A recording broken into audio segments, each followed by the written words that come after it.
All right. Hi, y'all. Welcome to our end of year Our Folks broadcast. I'm Jen, the communications manager with URGE, Unite for Reproductive and Gender Equity, and I go by she, her pronouns. Along with my amazing colleague, Aleo, who is operating the tech of this broadcast today, we run the Our Folks program with URGE. Today, we're joined by the 7 Our Folks participants, Asen, Chloe, Darcel, Desiree, Jakora, Ali, and Kwashiba, for a retrospective look back at their experience over these past 8 months. Our Folks is a content creation program designed for LGBTQ plus youth of color, created by URGE, a state-based young people's reproductive justice organization, prioritizing people of color, queer, and trans folks, and low-income people. Throughout the past few months, I have been lucky enough to work with and watch y'all grow, and I'd love for everyone to go around and give a short intro of themselves. Asen, do you want to start us off?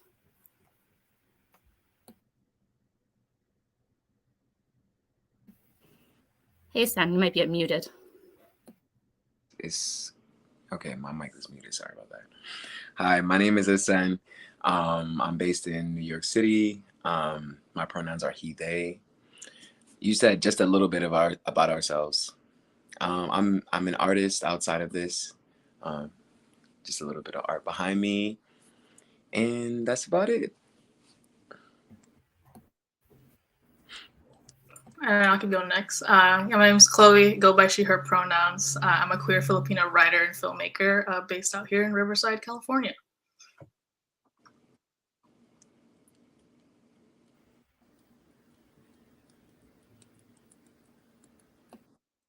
Darcel, you're ready to do a short intro? Yeah, I'll go next. Hi, everyone. I'm Darcel. I'm based in Atlanta, and I'm also a writer. Hey y'all, my name is Desiree. I'm based in Texas. My pronouns are she, her, and I am a birth, postpartum, and abortion doula. Hi, y'all. Sorry, go ahead. Hi, folks. My name is Jakora. I'm based out of Texas. My pronouns are they, them. I am a writer, a scholar, an artist, and a community organizer. Apologies, Jakora. I was getting too excited. My name is Ollie. My pronouns are they, them. Outside of this work, I would name myself as a youth worker. I work with a lot of young people and teaching emotional regulation skills. I'm also a researcher, and I tend to gravitate to racial justice and mad abolitionist spaces. And I'm currently based in Florida, which is a huge yikes. Hi, y'all. I'm Kwashiba. I use they, them pronouns. I am a writer, storyteller, digital painter, and I am advocate for pleasure, especially for trans and non-binary folks, and also an advocate for the health and well-being of Black, Indigenous people of color. And it's been really exciting to work with y'all. Thanks, y'all. So we're just gonna kick it off now and just ask, what does RJ mean to you now since when you first started? And how has your understanding shifted from when you initially started the program? Did anything specifically surprise you? Kwashiba, do you wanna take that one? Yeah. Before entering this fellowship, I had a general understanding because I know reproductive justice was associated with oftentimes with abortion rights and also with contraceptive use. But then I gained an understanding that it is the right to have a child, right not to have a child, and the right to raise children in healthy and safe environments. So my understanding of RJ has, of course, shifted. And to have a broader understanding of what it means to advocate for reproductive health care and also the health and well-being of our bodies. So I've definitely included principles of like menstruation justice, advocating for trans non-binary affirming healthcare across the continuum, and also advocating for pleasure and storytelling. So I view RJ as community, intersectional, and radical.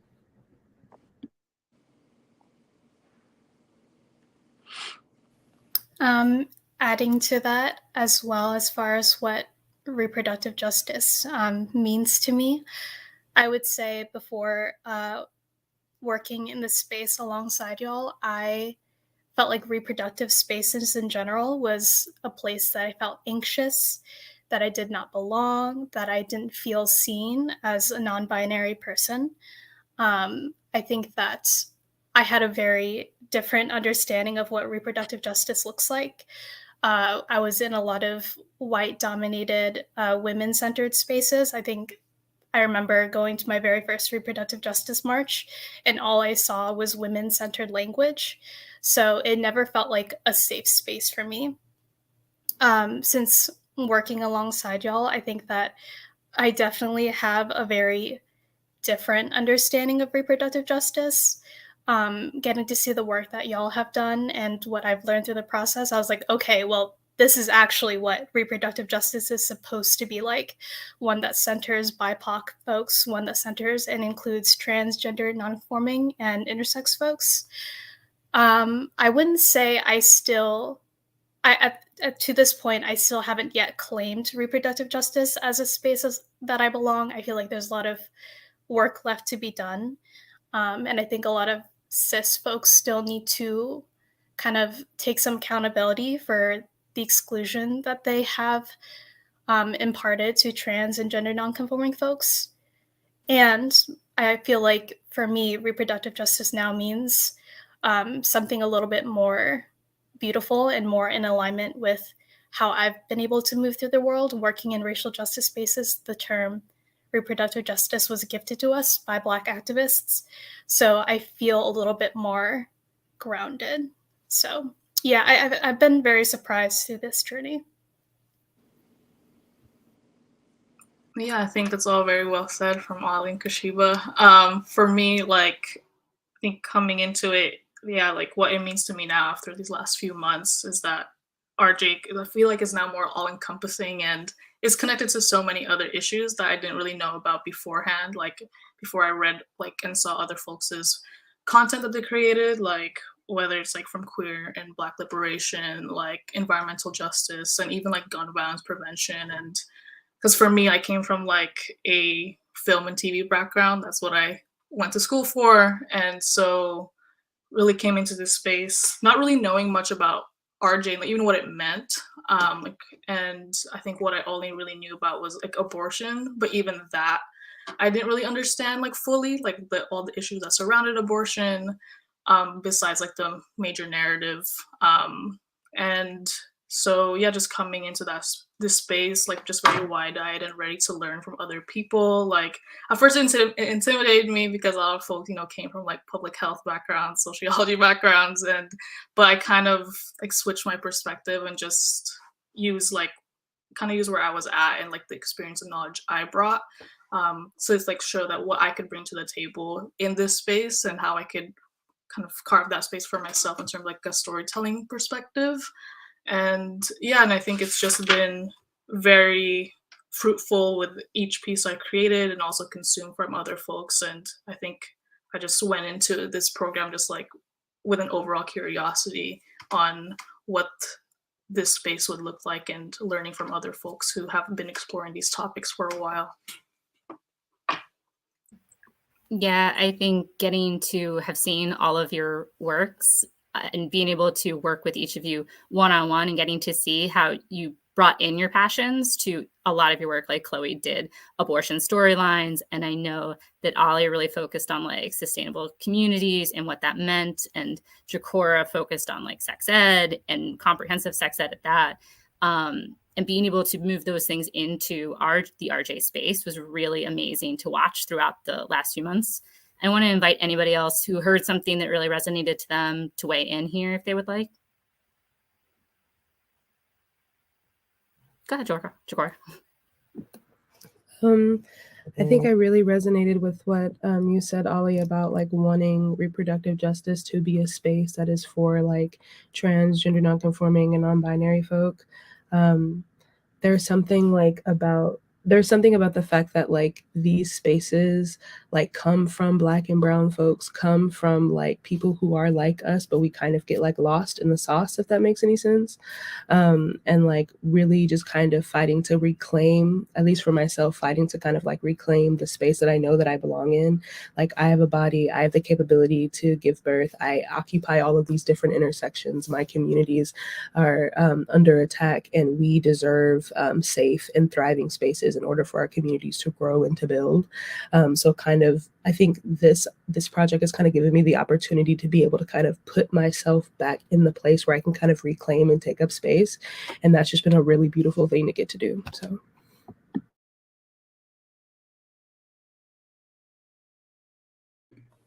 I think alongside what Jakora and Ollie are saying, and whenever I first discovered reproductive justice, I immediately felt home. I immediately felt seen. I came from a background of women and gender studies, so I was kind of, I immediately like took to the language. But I think that this program has really made me intentional about making sure that this space is inclusive and reflective of the community that I belong to, the community that I see, and that we're all represented. Especially, I come from the birth work background, so especially in birth spaces and birth working fields, making sure that trans and gender non-conforming people are represented, and not like represented in name, but actually physically there, embodied and kept in mind while we're doing this advocacy work.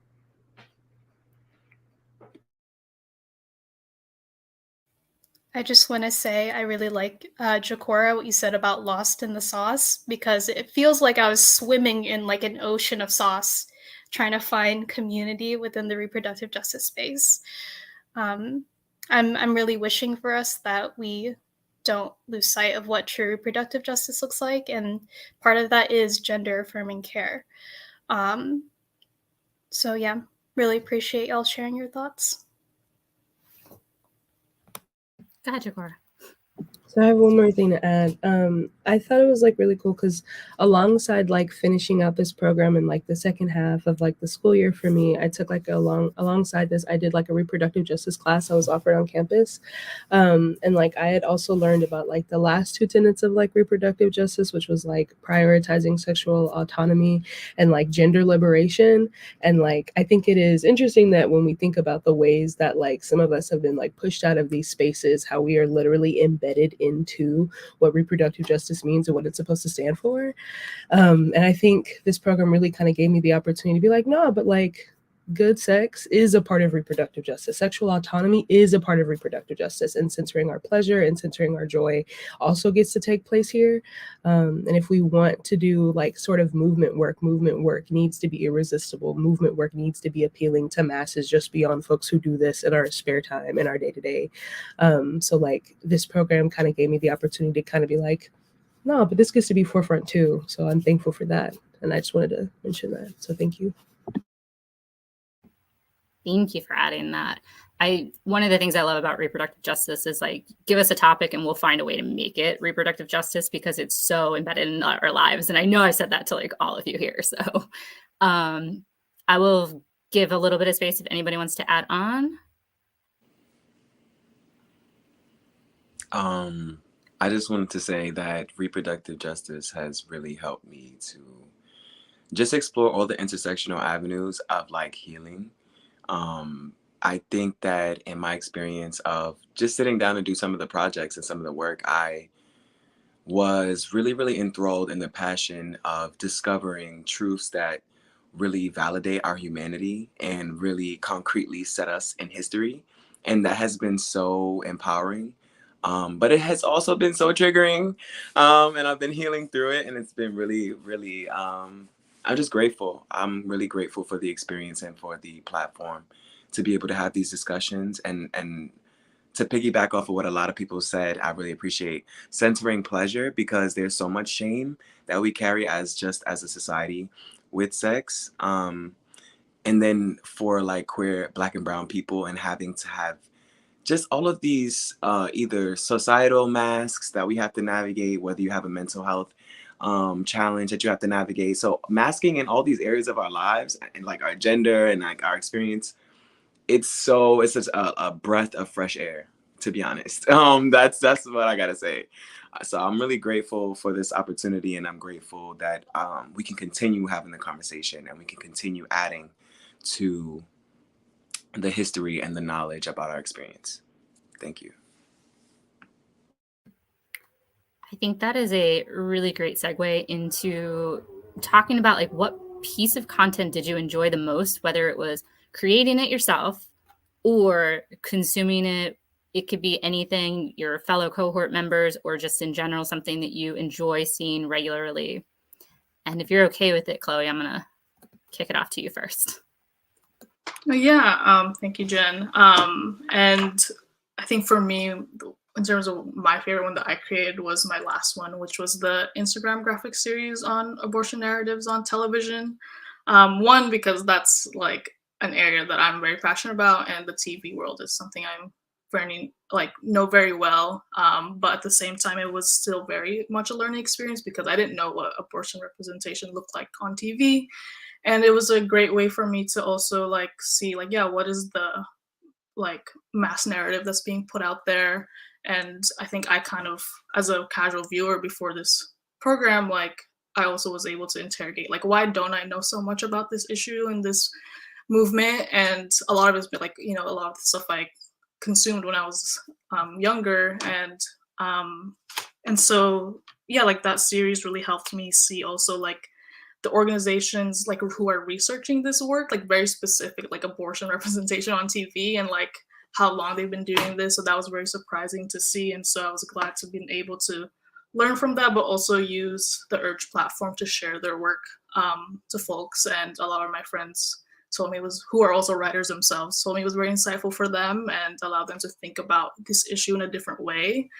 In terms of like consuming though, and I think this kind of leads into why mine was my favorite in terms of the Instagram series, was because it was at the end of the program. So I was able to see other folks who did the content creation module and like kind of see examples. I think it was specifically Kashiba's that I looked at a lot because it was, I loved that series that they did, but also it allowed me to see an example of like how to keep building on one topic across like 4 posts and like look at it in different angles each time.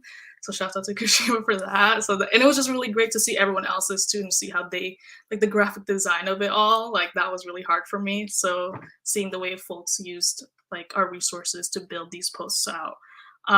And yeah, I think just overall that series was my favorite just because I feel like it captured my time with Urge very well, where it was a huge learning experience, kind of challenging at times, but overall just very rewarding and just collaborative.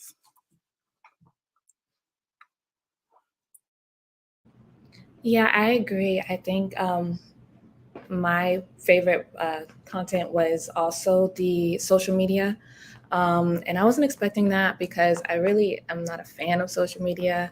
But I had a really lot of fun building the content, and I felt like it was a nice way to like stretch like my creative bodies and connect with the community and really highlight, you know, topics that were important to me in a way that I felt like could reach a lot of different audiences and connect with the community. And another thing that I did was I interviewed a few people within my spaces as well. And I really loved that because I got to amplify their words and like see what reproductive justice looked like from their point of view.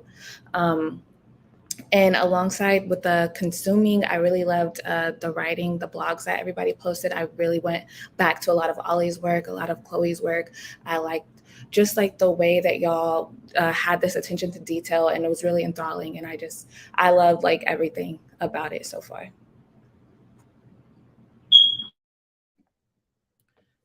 Yes, and definitely to echo like everyone else's point, I definitely appreciated everyone having an opportunity to share their own personal story and their own connection to reproductive justice and what it means for the greater movement. I definitely look back to everyone else's like blogs and Instagrams, and it was just really exciting just to see just how common our experiences are, especially for many of us who were identified as trans and non-binary. My personal favorite deliverable to create was the blogs. I was speaking a lot with Aleo about like what I was gonna write because this is my first time like writing a blog post. So I definitely want to make sure that the way I write is inclusive, accessible, and also is doing the most it can to combat stigma, especially talking about like pleasure and sexuality. And I'm really grateful to this kind of have a platform to share my own experiences since I don't really feel often sometimes like represented in the field of health and in some justice spaces. Specifically talking about how police Black kids are, and sex how growing up in a sex negative household does impact you and your accessibility to even talk about pleasure. So what I'm really proud of is just being able to combine topics of pop culture, music that inspires me and also has influenced my understanding of pleasure, such as like from Beyonce, Jasmine Sullivan, Baby Mother, and like just being able to analyze music lyrics and take that and kind of have a cathartic process of just processing my own like trauma with like within the field of like sexual health education, but then also make it fun uh, so I can kind of communicate a topic. So I'm really proud of being able to just talk about like stigma, disparities in sexual health education, kind of talking about how we even define sexual empowerment, satisfaction, kind of maybe like challenging some of the societal views. So I'm really grateful to have that platform.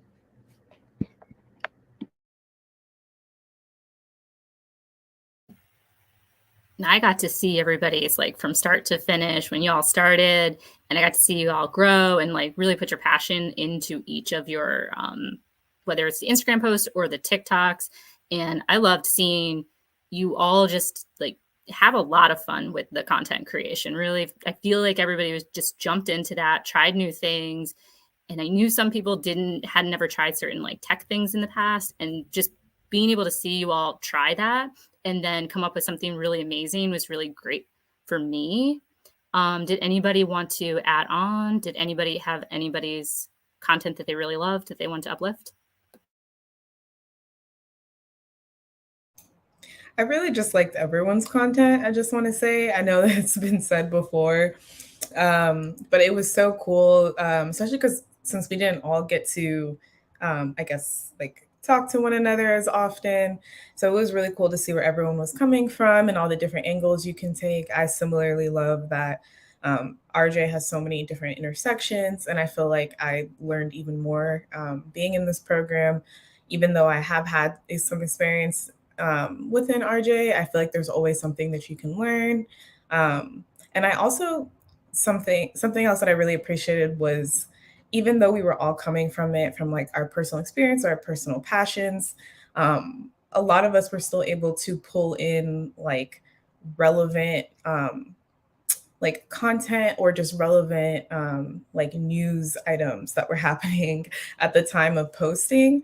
And I think as someone who like I do marketing in my day job, I thought that was really like smart and creative, especially when we got pushed by like Aleo or Jen to incorporate more of those things, because it's all about like messaging and branding. So I just really appreciated that experience that I got as well.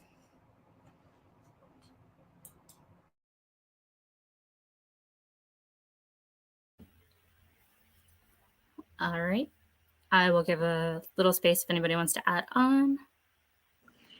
I definitely want to say that I really appreciate being able to witness everybody's work and just see like, first of all, I personally was really anxious when it came to like the digital creation, the content piece, but I had a lot of fun stepping outside of the box, and I really enjoyed being able to try out an article. I'm used to writing poetry, so that was like I'm like just getting myself from not structured into like really structured, and just like, yeah, so but it was fun to deep dive, and it was fun to just learn a lot about the history of reproductive practices and stuff like that, and how we can just like grow.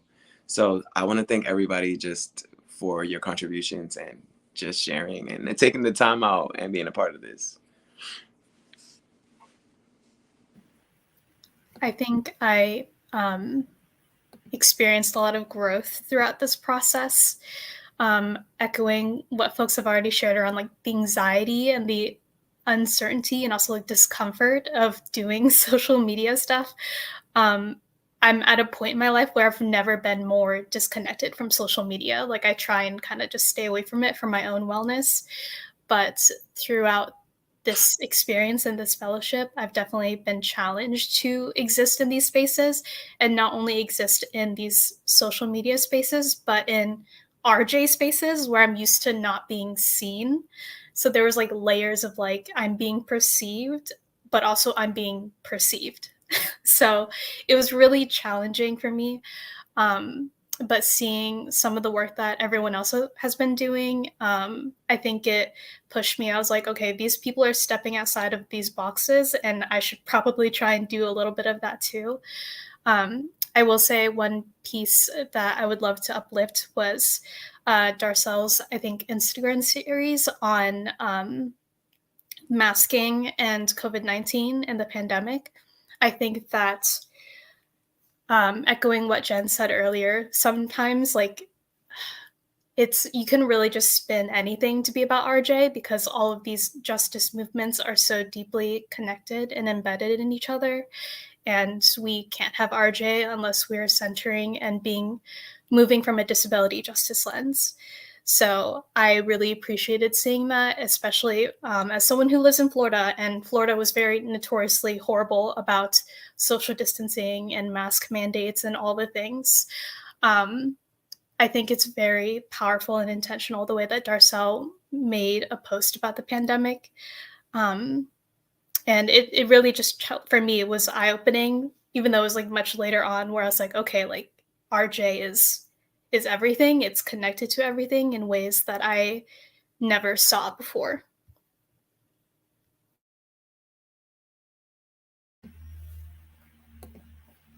So in a similar vein, what medium of communication, whether it's like graphic series, Twitter threads, TikTok, in platform, Facebook, Instagram, YouTube, TikTok, were you most drawn to and why? And this could be like what you created. This could be just in general what you enjoy spending your time on. This is like how you get your news. Just what are you most drawn to, I guess? Jacora, you looked like you were ready to say something. Yeah, I think like for a minute it was Twitter, but now Twitter has become a bit of a dumpster fire, so we have moved our time elsewhere. I think TikTok is something that I enjoyed getting to kind of like create for, just because there were fun different like little ways that you could like present your information.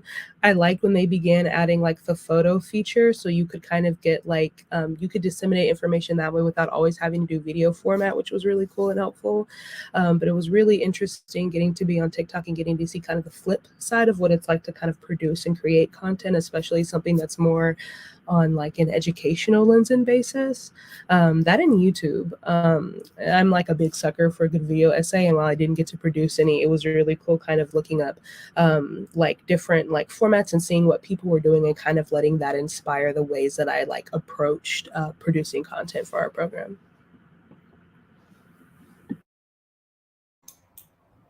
I guess going off of that, I'm also on Twitter a lot, and I found it interesting writing threads for RJ and for the Urge account, especially for times when we were like participating with other orgs.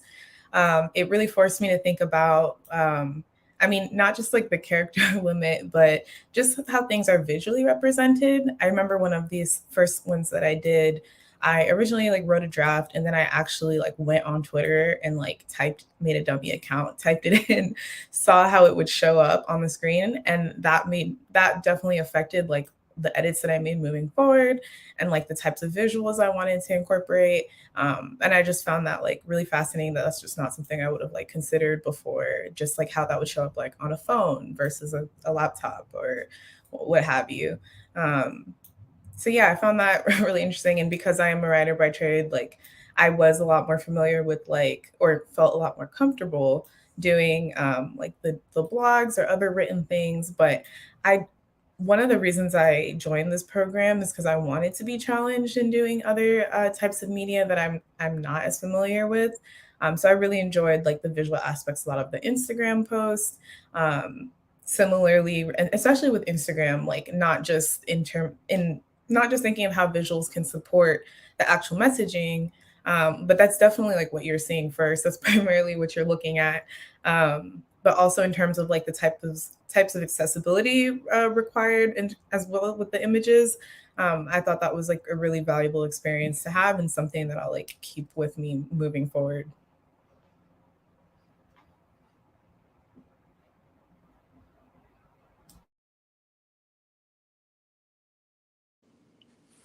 I want to say that one of the things that I definitely was drawn to was the graphics. Personally, just because I love to do fine arts in my own time, so it was really like that was the most fun part for me. It's usually what I get done first, and then there's all the text and all the other research that I'm like, oh my gosh, my brain. Um, but I had a lot of fun, and I got to I actually got to see, like someone said, the flip side of like what that looks like on the production end. Like somebody I really enjoy their posts, Papa Seahorse. I'm not sure if people are familiar with Papa Seahorse. Yeah, Caden. I love his posts. I love his work. And so like getting to see how he imagines his work and how he approaches it was really inspiring and really helpful. And I was like, okay, where do I start with all these stickers and all these things? But really, really fun. I do want to break more into the article piece. I would love to like write more articles. I would love to learn a lot more and put myself in more community spaces where I'm being able to organize my voice, my writing voice in a way that can be used for advocacy.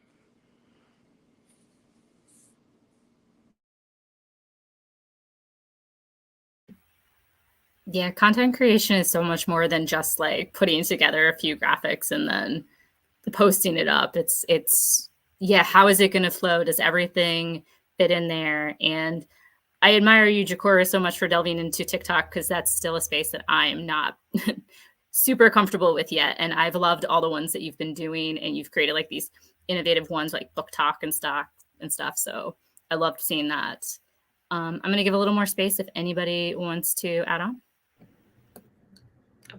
I also, on the point of like content creation, I've gained an appreciation for IG Lives. So it was really fun to do IG Live with Chloe during Black History Month to talk about Zami and Audre Lorde, and it felt like a FaceTime video. So it was really fun because Chloe and I, we would like do like our own Zooms just to prepare. And it was my I think it was maybe both our first times. No, it was probably Chloe's second time doing IG Live, but it was my first time doing IG Live in that capacity. So it's something I really appreciated learning about, and like how to like kind of think on the spot, have a very like have a way to say and still engaging the audiences. So I think Instagram is a very interesting platform that I have learned to like over time. Like I think some people said on this live that Instagram is not everyone's favorite, and that also was mine too. But now I'm curious on for the future how we'll engage with Instagram. So yeah. No, yeah, I felt similar, Kashiba, with that, like with the IG lives. That was the one I was most intimidated by, like the spokesperson Wanjo, because I was just like, what does this look like? And having like it was like live, so it was like in the moment, and like friends were watching, and I was like, oh my gosh, like, and just creating run of shows as well. Like, I think yeah, my other one besides one with Kashiba was like interviewing someone who's been organizing. So it was like getting those questions ready and making them very prompt and make sure we're in the time limits was something I learned. And I remember mentioning that like in a job interview later on, and they were very impressed. I'm like, oh, you know how to do a live? Like that's so beyond them. So that in itself, like because of this program, I was able to like transfer. Like now I have like transferable skills that I could bring to like other opportunities. And yeah, just been that. I'm just glad I got to like challenge myself with that platform, and learn how to use Instagram's features a bit more. I will say that folks who create content for a living are very privileged. And at the same time, I think I can empathize a little bit more when it comes to creating content, because it's exhausting. It's exhausting to think through all the things, like the research, the actual visual appeal. Is it accessible? Am I getting my points across? Does this feel inclusive? Am I missing anything?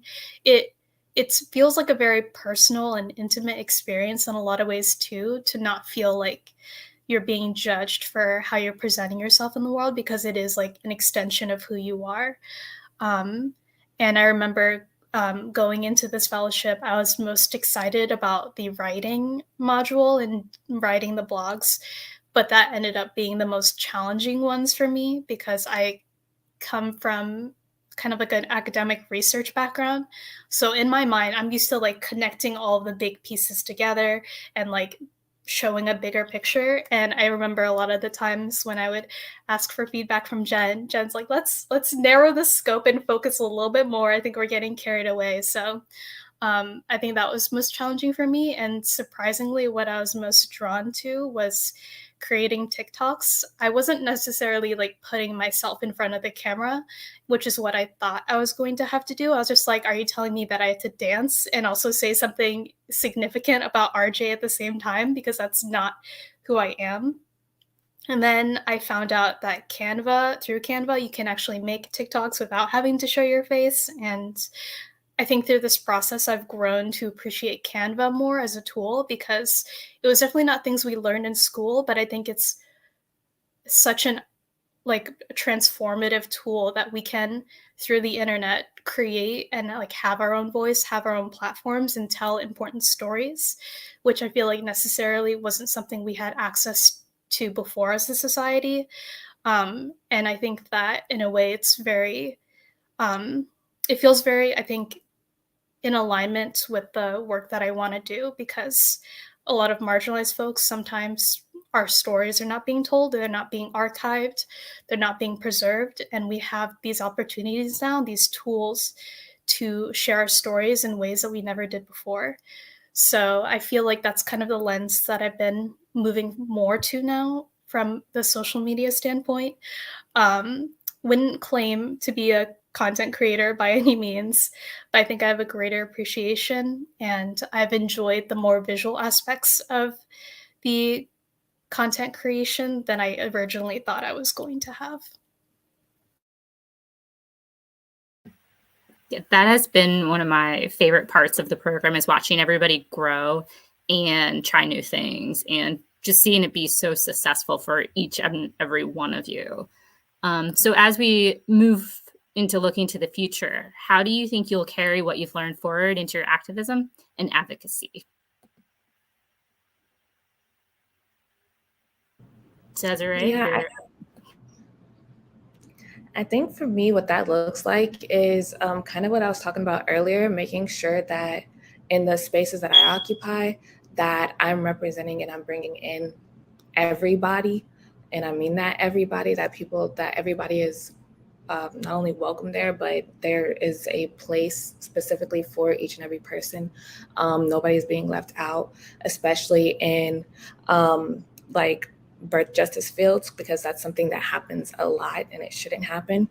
I also think that it looks like finding ways to connect with my specific community. I think that something I got from this program is that it's really not that hard to connect. It's really not that hard to create. And I say that kind of lightly, like it's hard and it's nerve-wracking, and there was a lot of different challenges like doing each of the deliverables, but there are definitely ways that I was able to bring myself into everything that I did, and learn how to make it work for me and how to make it accessible for me. And I feel like I can do that, whether it's doing advocacy work with young people in my area, doing volunteer work with my local prisons, again, connecting with other birth justice people and other doulas, and making sure that the work that we do is representative of the communities that we belong to and the communities that we love and we want to uplift.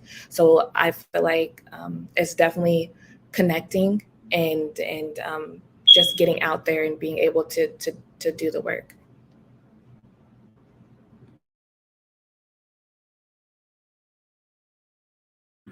I'll go next. I've never really fully claimed like the title of being like a writer.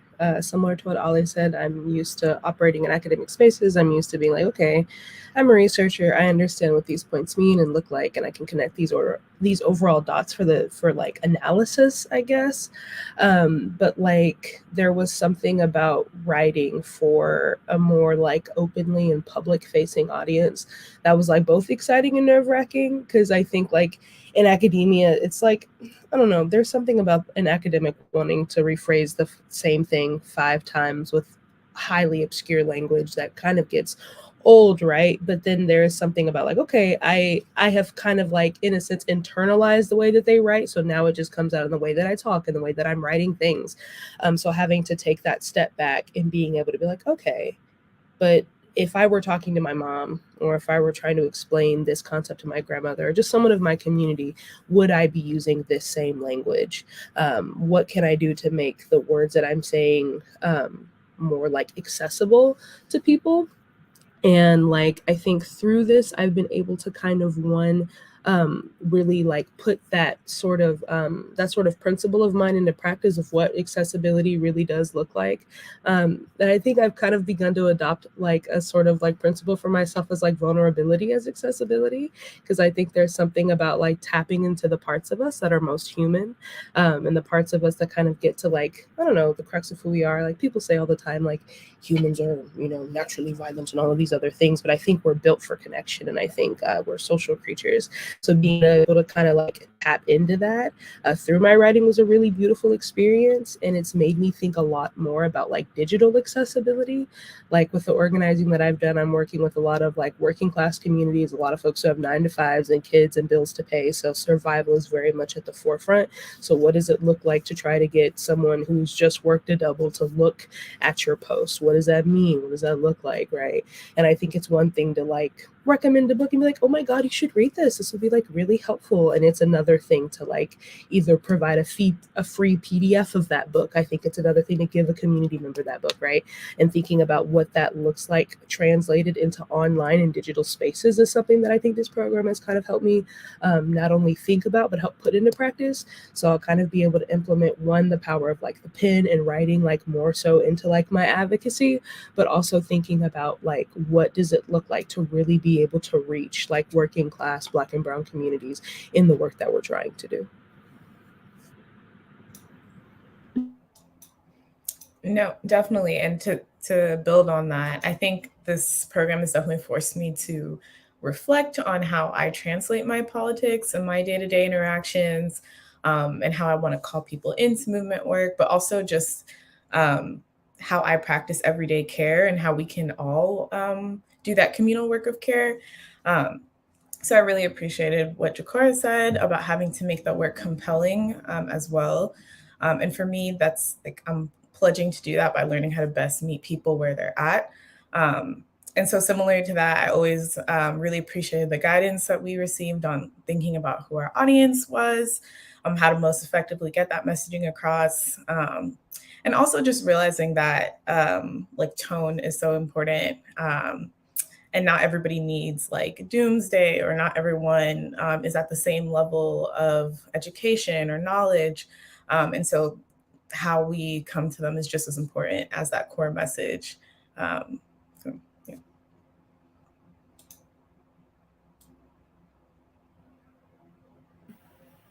I love what you just said, Darcel, about not making it all doomsday, because I think that's something that I've seen all of you do, is just make sure that you keep it uplifted a little bit. Like you bring the hope, you bring the joy, you bring the answers that people are looking for. And I think that oftentimes in social media, in media, that's kind of what we're told we have to do to make people care. And you all have found fun ways to make it a really important message, really relatable to people, and not also bog people down in the sad and the bad. You make it accessible and fun, but important. I want to give a little space to anybody who wants to add on. I definitely like the invitation to just explore solutions. I feel like overall this program has helped me to explore other avenues of advocacy just because of like the experience and the burnout and the accessibility for folks as well. And thinking about accessibility too, like for folks who might have different experiences and who might want to let's say advocate for homeless youth or advocate for reproductive justice rights and don't necessarily have the means to get out into the street or have the mode to get out there. So this helps me to like this made me feel more empowered in the sense that I can teach this to other people who want to advocate, who want to mobilize themselves, who want to be able to just autonomize themselves in different spaces digitally. So I feel really, really grateful for just like being able to be like, okay, I can mobilize my privilege and I can use this to teach other people. Another thing that I took away from just like the approach to the work again is reimagining the narrative. But I will say this with a grain of salt. In my own experience, as I understand privilege, the privilege to imagine, again, some of us are so deeply enveloped in our trauma, so deeply impaired that we don't have the opportunity to imagine because that will require the space to heal. And that will require external support outside of yourself. So I definitely appreciate the invitation to make sure that I'm healing as I'm doing the liberation work, and how to incorporate that. So while I'm bringing attention to, right, because I know that it is difficult to talk about these things, and they should make us upset. They should make us uncomfortable. But it's very important to again make sure we're healing ourselves and make sure we're recharging and restoring for those of us that have the privilege to do so. And for those of us that have the space to speak, I really think that it's super crucial to share the means if we have for healing and bringing it back to solutions. So I like that. I like that I can, as an activist, not only bring attention, but also say, here, there's some tools for you to navigate this. I'm not just like regurgitating the same story or requiring people to like vomit their trauma just for support and needs, to be met. I think to that point, I was at I don't remember where, but I had to do a activity where I had to think about like who my community was. And just starting out with like my innermost community, like who I interact with on a day-to-day basis the most. And then just like what communities am I part of, just in my area.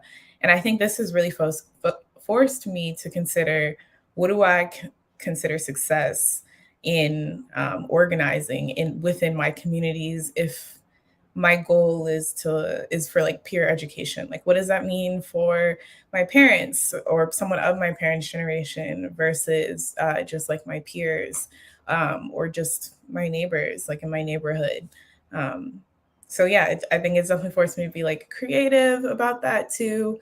But it has been helpful to like practically sit down and consider like what can I do to affect change, at least like the little ripple of change that I can do in my area.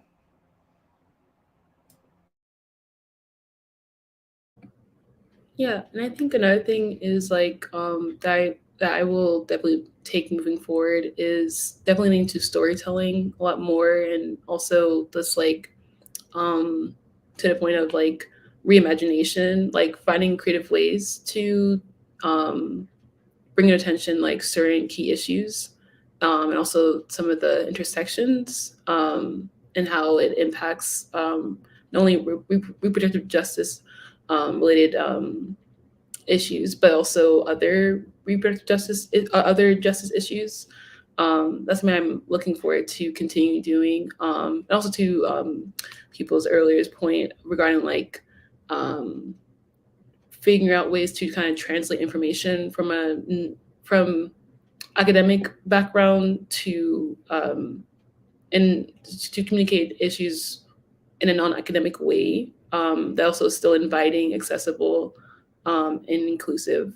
That's something that I definitely will. I'm grateful to work on during this fellowship, And I see this such importance for it, and I find it a very important skill for like literacy, also just for communication in general. So.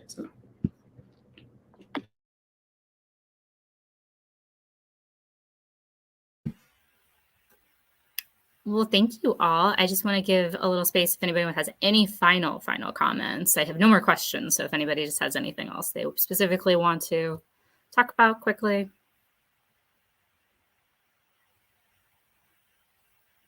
I guess I just wanted to say thank you to everyone in this space, and just even within this past hour, just been so entranced just listening to everyone talk, and just want to keep hearing what you have to say, and definitely looking forward to just keeping in touch through all the work that y'all are creating and also what Urge has been creating. So thank you so much for this space and for all the work that you've done. And thank you, Jen and Aleo, for all the guidance throughout this whole fellowship.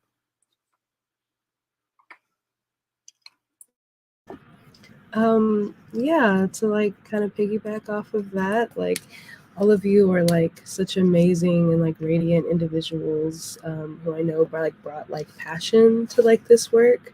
And I'm sorry that I didn't get more time to kind of get to spend to talk with y'all individually or just as a group collective together. I'd love to keep in contact and see what work that everyone's doing, because it sounds like if folks are doing cool stuff like this in an environment like this, and to see the ways you're impacting change in your various communities around the country would be really dope, just to kind of be inspired by, but to also just see. So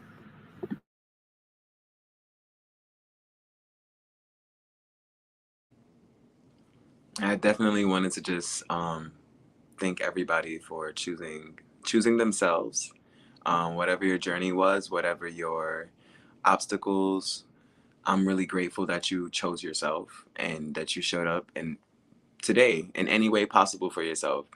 Yeah, I just feel like I need to hold on to my siblings a little tighter lately in the past few, I don't know, 26 years. But yeah, it's been something. I just want to say that I'm grateful for this experience and just being able to branch out, because personally, as a New Yorker, born and raised, I haven't done a lot of traveling because of displacement and stuff like that. But it's so lovely to be able to meet community and see myself across the country and feel like I'm so excited to use this passport, guys. I don't know. I know I probably don't need it because everybody's in the States, I think. But I'm excited to use it. I'm excited to go explore and take a chance. I know Jen came from Jen, you've been all around. Jen had stayed in New York, family in New York, so kudos to you. Kudos to Ali for being in Florida right now, sending you so much healing energy and oh my God, I don't know if you're spiritual, but I'm praying for you. And everybody else being impacted in different states. So again, thank y'all. That's it. That's all I gotta say.